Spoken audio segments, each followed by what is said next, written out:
Isa sa mga naging, na paborito kong kanta mula kay Miguel de Mesa, yung kakulab ko kayo doon sa Ikaw Pa Rin.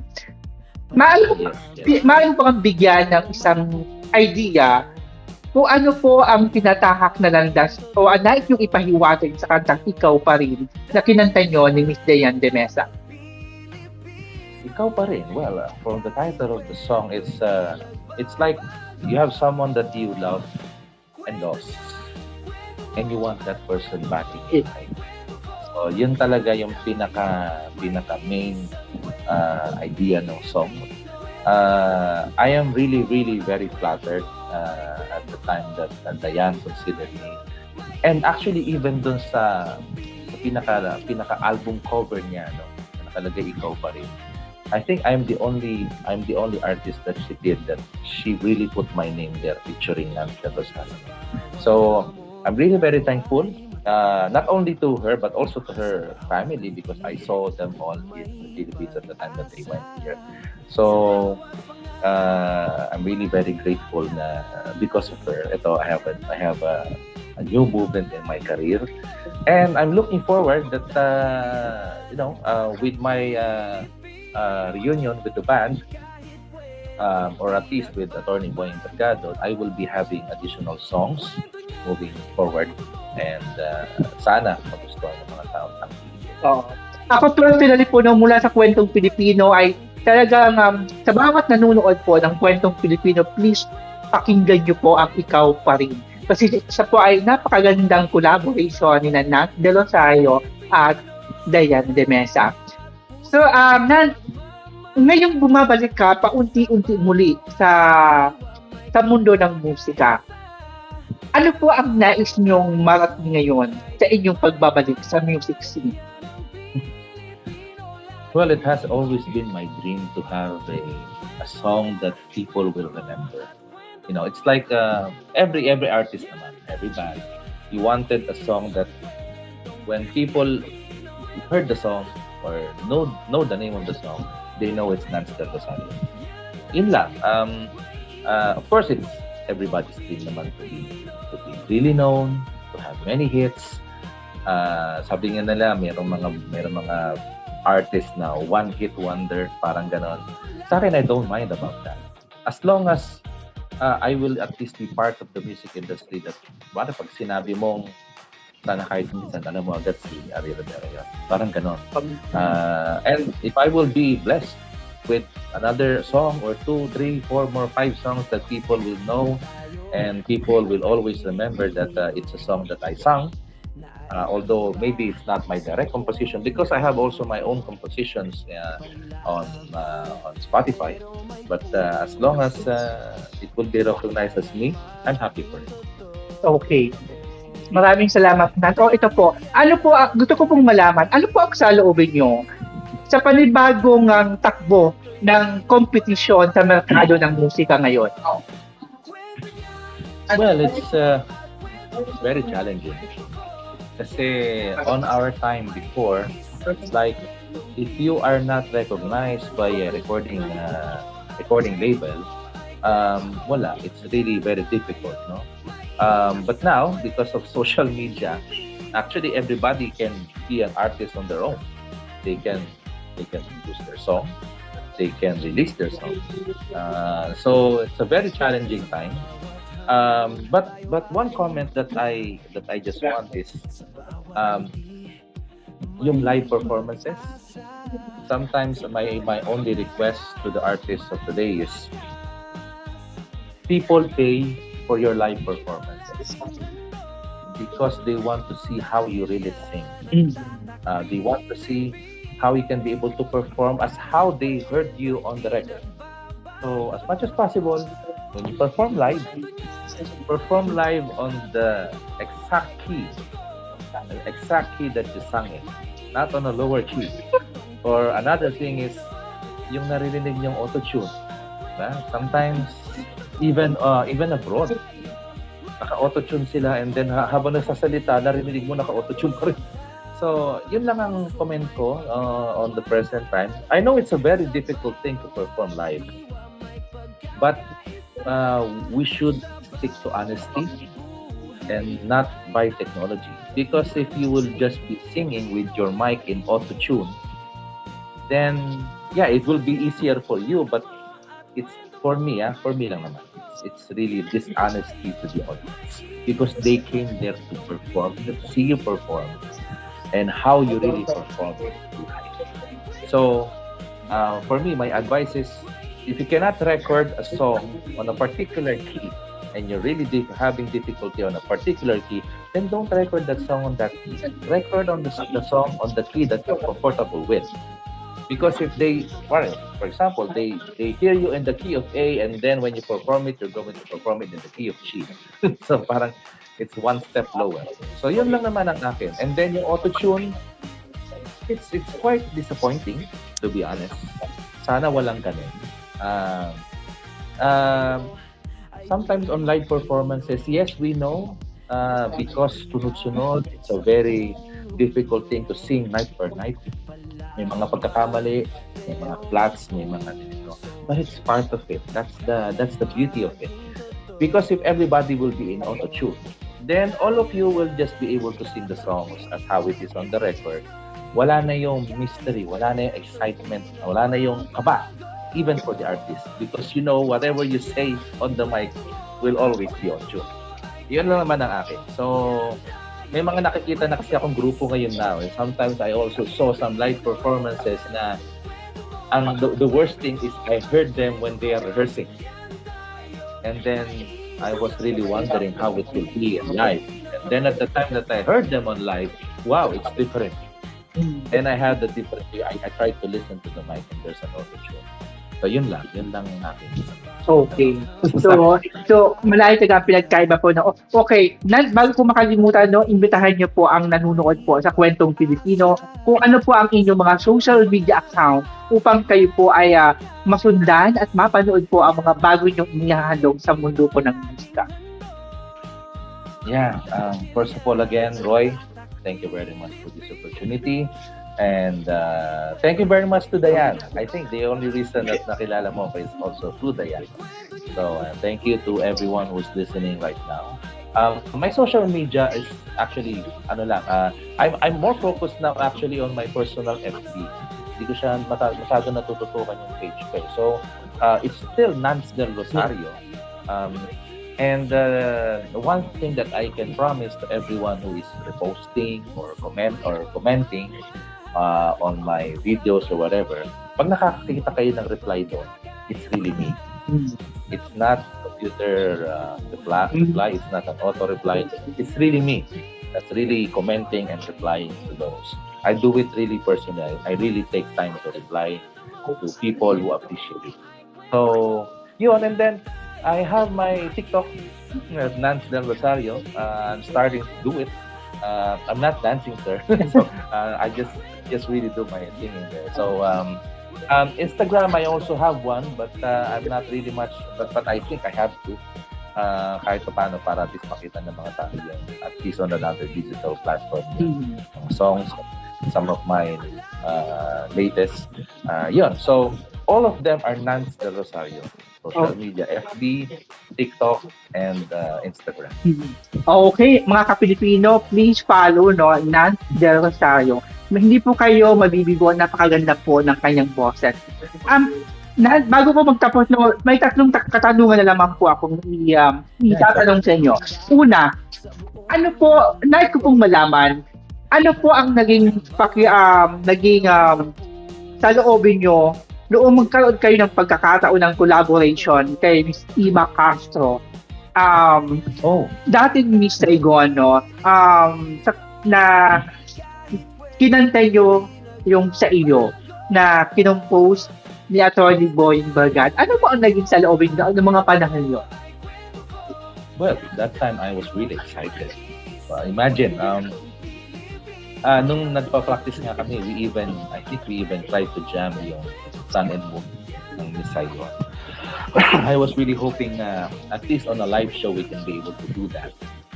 We were able to perform that live in RJ. Minsan, I have that on YouTube. and in my FB. If people want to see at the time that before did live, just check sa iyo, not the Rosario Ima Castro. So, Ma'am Ima is a very humble person, very low profile kung sabihin mo. At the time that we talked to her, I had guestings on radio na kasama siya at the time that we're promoting the song. And you will not be able to feel that she is a star. Ano mo yan? But during her time, she really is. Because to be a Miss Saigon, you really have to be really very, very, very good. And I really say very, very good. So, and not just very good, you have to be pretty, you have to be beautiful. So, I'm very thankful for that opportunity, especially to Attorney Boy Mercado, compose the song, and had me as the lead vocal for the song. Yun, yung record namin ng Sayo na yun is just one take. Just one take that I did. And then, si Ma'am Ima, yun, thank you very much, Ma'am Ima. Mapapakinggan mo ito. Thank you for being accommodating and welcoming me at the time for recording the song. And I really hope that we can be able to perform that again. We performed that actually in Wishbox, but unfortunately, I think it was not published by YouTube or by Wishbox on YouTube. So hopefully, we can still have it on other platforms para mapakinggan mo ng tao. Oh, You can actually hear it on Spotify and other digital platforms. So sana magustuhan. pangako po sa inyo, pakikinggan ko po yan, no? Yung sa inyo, no? Ito, pangalawang katanungan po, Nance, no? Bilang ikaw ay, sabihin natin may porsyento ng pagiging pribadong tao na ngayon, no? Ano po ang nagbago nung naging pribadong tao na po kayo? Well, one way or the other, medyo malungkot din. Because music is really my passion. You know? Music is really my passion. To the point that when I passed the University of Santo Tomas entrance exam when I was in college, my first request to my parents is I take math com. But they told me they requested me to take engineering. So they said naman na they still support me in my singing, even if I do engineering.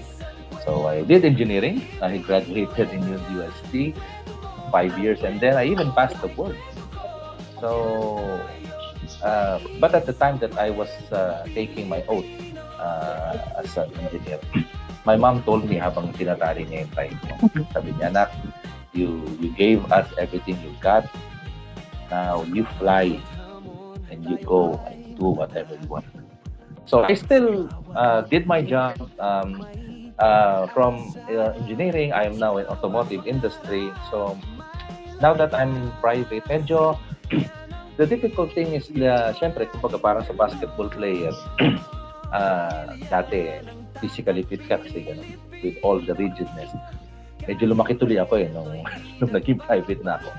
So I'm trying to, provide my look and my physical look. So and yun, I had more time with my family. Kasi nung talagang very busy yung band, talagang halos nawalan ako ng time sa pamilya. Kasi nga, it's like every day I only sleep for 3 hours. And then on the weekend, we have shows, kundi man shows, radio guestings, TV guestings, shootings. So talagang medyo mahirap. The good thing right now is that I think I'm more adjusted naman na. So, and kung sakasakaling swertehin, I think I really have to make a decision. But kung ano pa man ang ibigay naman sa akin ni Lord ngayon, I'll still try to juggle it the best way I can. And the great thing is I have the support of my wife, who really believes in me. And I think that's the best thing in every artist. When you are being supported by your family on what you love and what you do, everything will be okay. Everything will be fine. As long as I still continue to do my job correctly on my work, because that's my main source of providing for my family. I would like to greet my office mates in Astara Corporation, even my bosses. So Yun lang. Okay, Nal, bilang pagsasara ng ating usapan ngayon, kung makakaharap mo po ang isang 15 taong gulang na Nan De Rosario, sa tingin niyo po ba ano ang sasabihin niya sa iyo ngayon? Sasabihin niya sa akin o sasabihin ko sa kanya? Sasabihin niya sa iyo ngayon. Okay. Siguro sasabihin niya sa akin is, good job. Because one thing that I can say about myself is, whatever I achieve, I'm still the same. Sometimes people, when they are surprised that I'm replying to their messages, they cannot believe that it's me replying to them. I always just say I'm just like any typical guy. So I think that's what I will that 15-year-old will tell me, because I really aspired a lot in life, and I'm a person who really gives all my heart and soul in everything that I do. So I think I did that. I think everything that I achieved in life, pinaghirapan ko, pinagsikapan ko. I'm very grateful to the people who are helping me. As you said, I don't burn bridges. Of course, there were disagreements, there were conflicts, but I'm a person who is ready to accept mistakes, accept corrections, and I'm a very person who is open for reconciliation. So I think that's very important for not only for an artist, but for every person. Okay, Nan, maraming salamat. Muli, imbitahan mo po ang mga nanunood sa Kwentong Pilipino na panoorin at pakinggan po yung How to Let You Go at Ikaw Pa Rin. Yeah, again, pakinggan niyo po sana yung kare-release lang today, How to Let You Go, composed by Miss Dayan de Mesa. And syempre, pag in-stream niyo, makikita niyo na rin sa mga folders yung Ikaw Pa Rin. You can check also the songs of Dayan de Mesa and also some of my songs. If I can name them, yung composition ko na Light Years Away, the songs that I interpreted, Ikaw at Ako, Ikaw ang Siyang Nagbabalik, and then another composition of mine for the holiday season, which is Tuwing Pasko, na marami din nakarelate. So sana mapakinggan mo rin yun. So yun, and then even if I'm not officially a member of the band right now, please continue supporting Inner Voices, and please continue checking out online our albums, especially the Find a Way album in Spotify. The best songs, my favorite song there actually besides Find a Way is Please Stay. It's a very, very melodramatic song. Mapakinggan mo yun na maiiyak ka. So, please stay.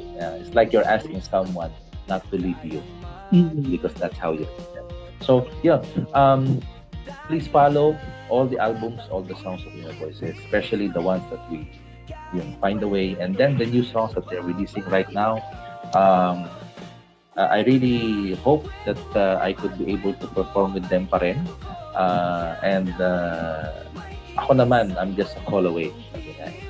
My services will always be there, because kami naman, I will always be an Inner Voice as well. Okay. So, Nan, pakikinggan ko po ang Ikaw ang Siyang Nagbabalik at ang Walang Katulad mamayang gabi po. Pangako po yan. And muli, Nan, alam natin maikli ang ating panahon dahil pareho tayong nasa pribado at nasa corporate na buhay. Muli po, mula po sa Kwentong Pilipino, maraming salamat po sa pagtitiwala at pagbibigay niyo po sa akin ng kaunting oras dito po para mabalikan lang po natin yung pagiging bahagi niyo po ng Inner Voices.